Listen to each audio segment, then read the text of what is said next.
इधर से मानसून सत्र बहुत ही व्यवस्थित तरीके से दोनों सदनों में चला है। विशेष तौर से जो विकसित भारत और विकसित उत्तर प्रदेश माननीय प्रधानमंत्री श्री नरेंद्र मोदी जी का जो विजन है, उस विजन को लेकर के जो 24 घंटे की चर्चा हुई, जिसमें सदस्यों की भारी संख्या में मौजूदगी रही, उपस्थिति रही, उसने बहुत हम लोगों को उत्साहित किया है। और मुझे राष्ट्रीय स्वयंसेवक संघ के एक स्वयंसेवक के नाते बचपन का एक गीत याद आता है कि अटल चुनौती अखिल विश्व को भला बुरा चाहे जो माने, डटे हुए हैं विकसित भारत बनाने के लिए, विपदाओं में यानी चुनौतियों में सीरा ताने। और यह माननीय नरेंद्र मोदी जी के नेतृत्व में हम इस स्वप्न को साकार होते हुए देख रहे हैं। और यह मैं मानता हूं कि कुछ भी असंभव नहीं है। इच्छा शक्ति होनी चाहिए, आत्मविश्वास होना चाहिए, और उसी के कारण भारतीय जनता पार्टी ने जो कहा था उसको भी किया। अयोध्या में 500 साल बाद रामलला का मंदिर भी बना, जम्मू कश्मीर से 370 भी हटी, और 2047 तक विकसित भारत और विकसित उत्तर प्रदेश भी बनेगा। यह पूरे विश्वास से भर करके हम लोग जा रहे हैं और इस लक्ष्य को हासिल करेंगे। और एक साथ और बात मैं दोहराऊंगा कि 2047 तक भारतीय जनता पार्टी देश और प्रदेश में सत्ता में भी जनता के आशीर्वाद से रहेगी, और 2027 में तीसरी बार प्रचंड बहुमत से भारतीय जनता पार्टी की फिर सरकार। एक बड़ा अहम सवाल है सर, पूजा पाल ने जिस तरह से मुख्यमंत्री की तारीफ की, उसके बाद समाजवादी पार्टी ने पार्टी से निष्कासित कर दिया। देखिए, श्री अखिलेश यादव जी और समाजवादी पार्टी घोर पिछड़ा विरोधी है, घोर महिला विरोधी है।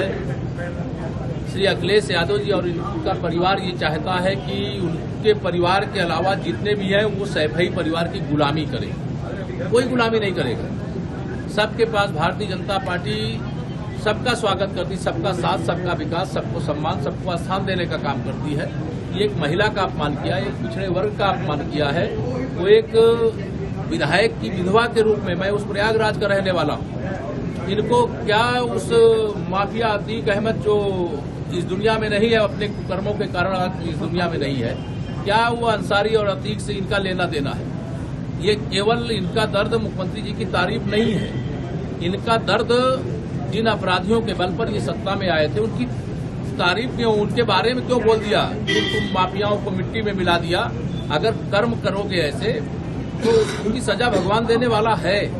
लेकिन आज जो कार्रवाई किया है ये समाजवादी पार्टी का इंटरनल मामला है, लेकिन इससे उनका महिला विरोधी, उनका पिछड़ा विरोधी, उनका गरीब विरोधी जो चरित्र है वो उजागर हो गया है, और उनकी मानसिकता का पता चल गया है प्रदेश में। उन्होंने ये बात भी कही सर, गौशाला को लेकर के बयान दिया कि गौशालाओं में बड़ी संख्या में गाय जो है वो दबा दी गई हैं, वहाँ पे गायों को खाना नहीं दिया गया, ऐसे तमाम उन्होंने बयान दिए। उनके शासनकाल में किया जाता रहा होगा। जो गौ हत्यारों के संरक्षक थे, हम गौवंश के पूजा करने वाले हैं, उनकी सेवा करने वाले हैं, उनकी व्यवस्था करने। आप पे भी व्यक्तिगत आरोप कई जो हमारे ऊपर आरोप लगाएंगे, मैं तो जानता हूँ कि हर पिछड़े वर्ग के किसी नेता को अखिलेश यादव जी एंड फैमिली बर्दाश्त ही नहीं कर सकती।